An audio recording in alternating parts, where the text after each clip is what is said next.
Ladies and gentlemen, we just got some absolutely massive news from the Trump administration, and as a little bit of a spoiler here, if you're a fan of activating the nuclear option in the Senate, or if you're a fan of mass deportations, you should probably stick around for today's entire video.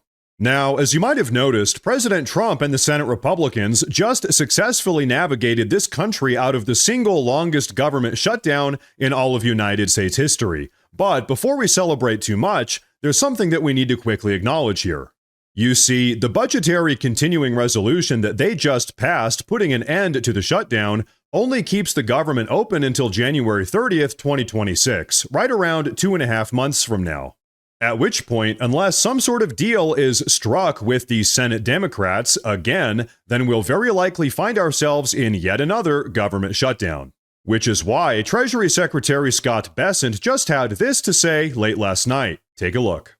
I'm 100% with the president. The Senate should go straight and forget the filibuster, and Republicans should vote to fund the government without the Democrats.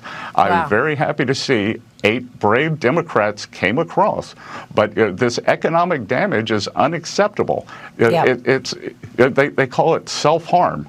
They were willing to harm the economy of the United States to benefit a party in chaos. Yeah. Well, they want to have chaos in President Trump's term. And so, folks, that's absolutely right. The Democrats have pretty much lost control of every single lever of power within the country because we all voted them out, by the way. And so now they're just trying to crash the economy in order to undermine President Trump's America First agenda. Luckily, though, as things currently seem, the Trump administration actually has some pretty high expectations going into 2026. Take a look.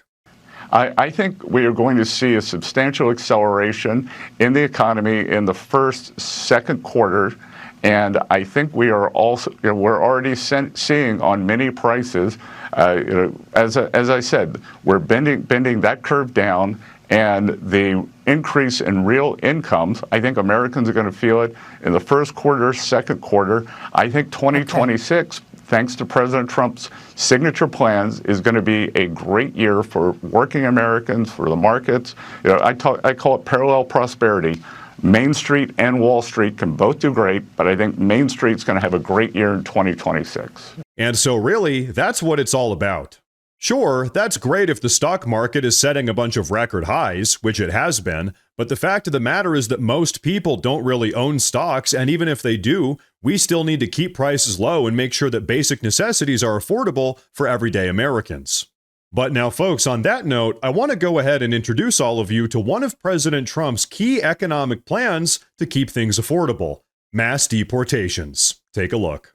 I believe a significant amount of the inflation that we experienced in recent years is because we threw millions of new people into the country without a sufficient expansion of the housing stock and a sufficient expansion of other forms of fixed capital. Right? The truth is that they need to live somewhere. And if they're living somewhere, then that's a place that other people in America are not living. And so that's a problem. And that was inflationary. And I think that the change in border policy, cutting down net migration to zero, potentially even negative because the deportations that have been occurring, I think is very disinflationary because it's the exact opposite of what occurred over the last few years. And so, folks, when you stop and think about it, really, this is just common sense. Every single one of the 25 million illegal aliens that entered this country during the Biden era has been taking up space and consuming resources. They've been driving up housing and rental prices, they've been consuming food and driving up food costs, everything, all of it. And luckily now, we actually have the economic data to prove beyond any reasonable doubt just how much of an economic drain all of these illegal aliens have really been. In fact, all of these illegal aliens flooding into the country is actually one of the primary reasons why we saw inflation get so astronomically high during the Biden era. Because once again, every single illegal alien is effectively competing with you for resources, whether it's housing, food, or a job. And the process of taking in over 5 million illegal aliens per year disastrously shocked our economy so much that inflation just absolutely skyrocketed. And now that all of these illegal aliens are starting to get deported, we're actually seeing inflation come down and prices are beginning to stabilize. Now, Trump's Economic Council Director Kevin Hassett actually gave his thoughts on all of this just earlier today, so I want all of you to take a look at that. But first, I do want to quickly say that if you folks enjoy the daily news updates, please consider subscribing to the channel because it really does help a ton. But okay, check this out. Well, first of all, if you look at the history of inflation, right, what happened was that there was runaway Democrat spending in Joe Biden's term, and we got inflation up almost to 10%. It averaged 5% over the 4 years. And that has created a situation where, for example, mortgage rates went up. And so the typical payment for a monthly mortgage payment almost doubled. A bag of groceries that cost $400 a month when President Trump left office is $500 or $515 when President Trump came back this time. And so that there's this really big hole that's been dug. And then the question you could also ask as an economist is, how do I summarize all those different prices and everything?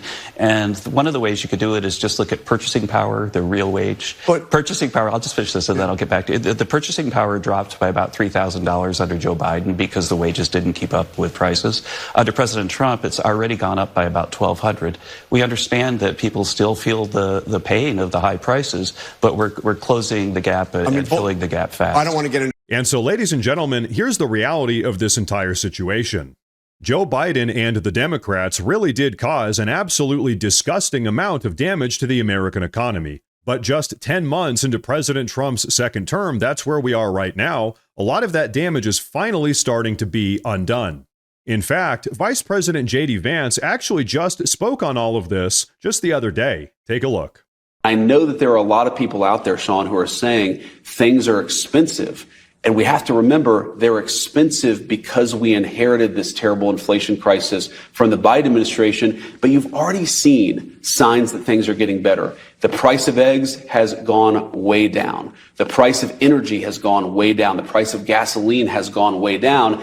And as we know, when the price of energy goes down, that starts to filter out into the entire economy. But that also takes a little bit of time.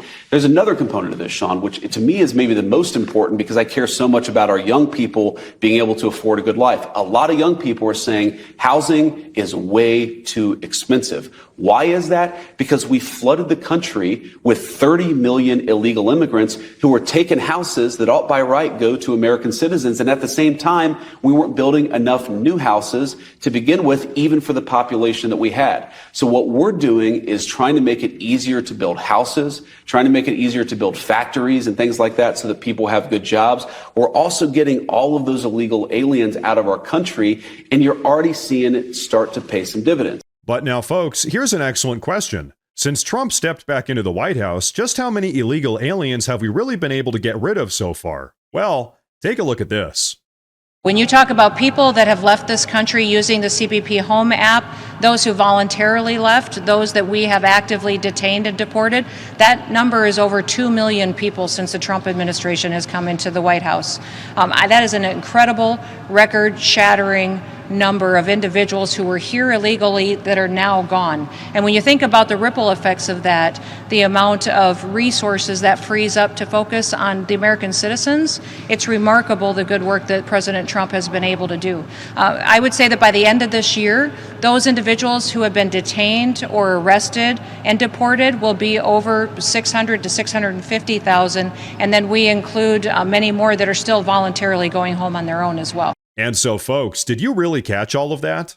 In just the last 10 months alone, over 2 million illegal aliens have self-deported, and another 650,000 illegal aliens have been forcibly deported. And now, of course, there's still a lot of work to be done here, but I think we all have to acknowledge, we have to agree that deporting somewhere around 2.7 million illegal aliens per year is a pretty massive accomplishment. And you know what? Thank God for that, because these mass deportations really do need to continue on if we not only want to save the U.S. economy, but also if we really want to put America first.